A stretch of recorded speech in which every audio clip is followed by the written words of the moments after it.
While you're not in control of your thoughts, they're controlling your life. The first place this becomes obvious is with money. Your financial reality is a reflection of your inner state. Fear, doubt, scarcity habits, limiting beliefs, all of this shapes your financial flow.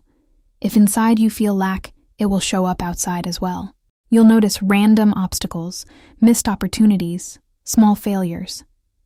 And you might not even realize that your own thoughts are holding back your financial growth. Money isn't just numbers, it's energy.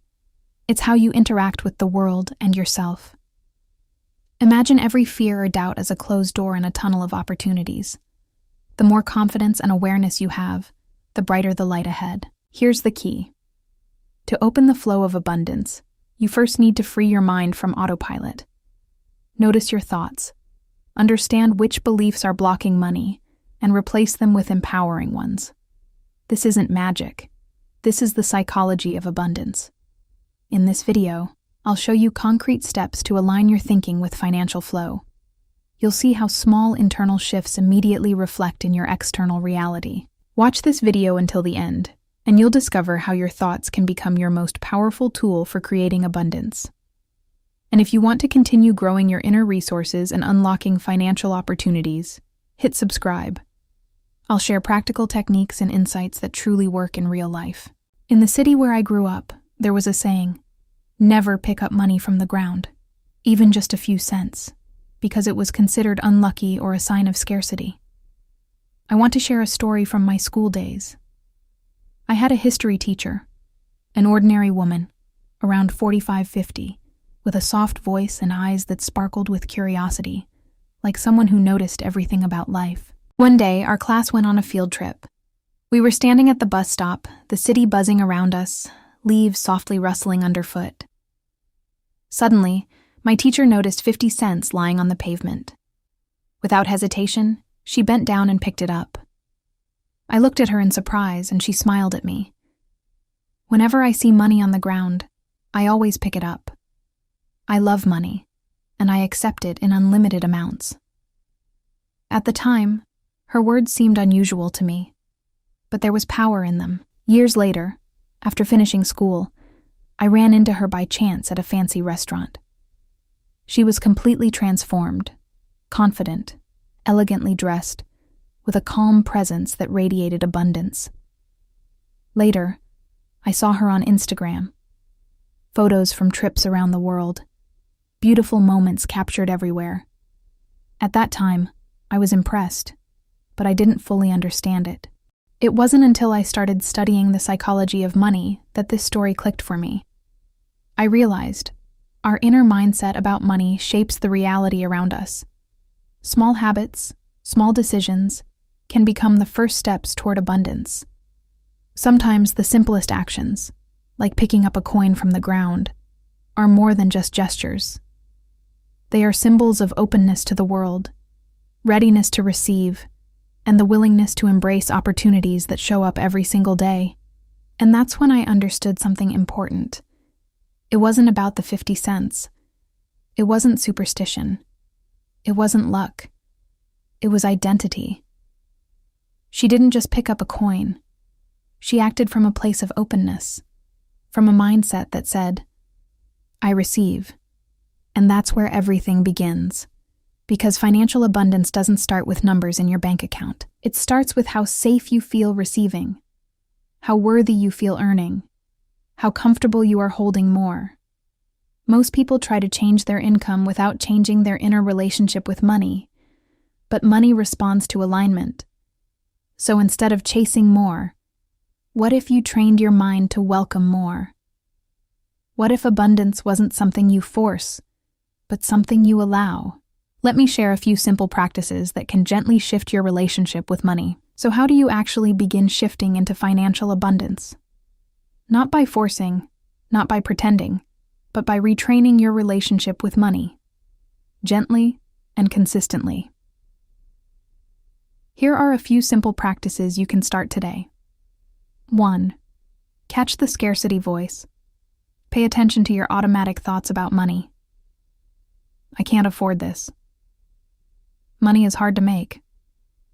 I'll probably lose it anyway. Don't judge the thought. Just notice it. Awareness is the first shift. Then quietly replace it with something aligned.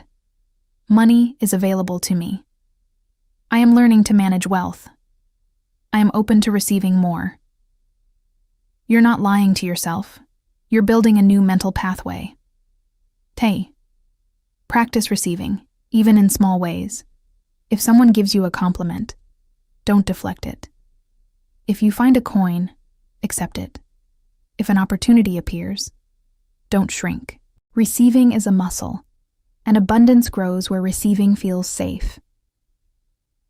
Daily 2-minute abundance visualization. Close your eyes. Imagine money flowing to you through aligned work, ideas, opportunities.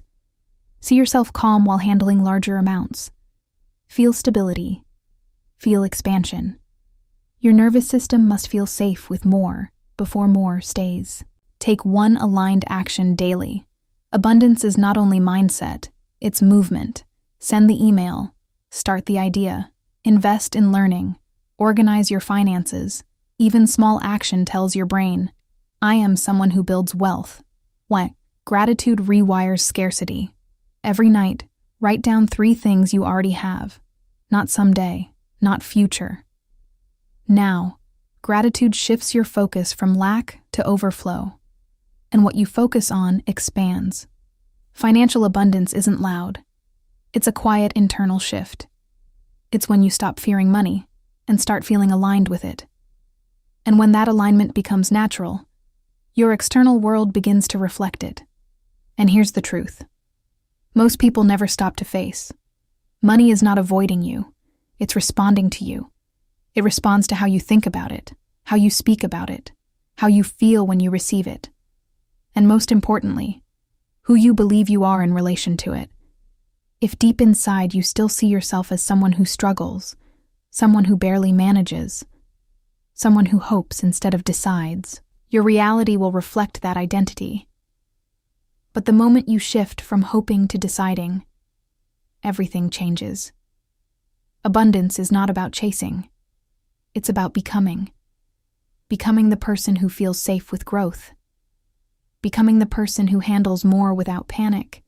Becoming the person who expects opportunities instead of fearing loss.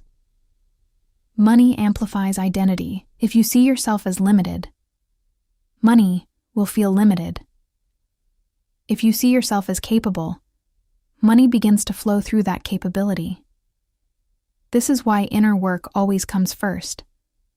Not because it sounds spiritual, but because your nervous system must feel stable with expansion. Think about it. How many times have you wanted more income, but felt anxiety when responsibility increased? How many times have you desired wealth, but judged wealthy people? There is no shame in this, only awareness. And awareness is power. Right now, you have a choice. You can continue reacting to money with fear, tension, or avoidance. Or you can begin building a new relationship, one rooted in calm, confidence, and alignment. This is not overnight transformation. It's daily identity reinforcement. Every thought you choose, every action you take, every time you allow yourself to receive instead of reject. That is how abundance is built. Not loudly, not dramatically, but consistently. And if this message resonates with you, if you feel something shifting even slightly, don't ignore that. Because this channel isn't about chasing quick motivation. It's about rewiring identity, strengthening mindset, building real internal power that reflects in your external results. If you're ready to stop operating from scarcity and start building from alignment, subscribe. We're going deeper into money psychology, mental discipline, nervous system regulation, and the real foundations of sustainable success. Not hype, not fantasy. Real transformation. Your financial reality can change. But first, your identity must evolve, and that shift begins now.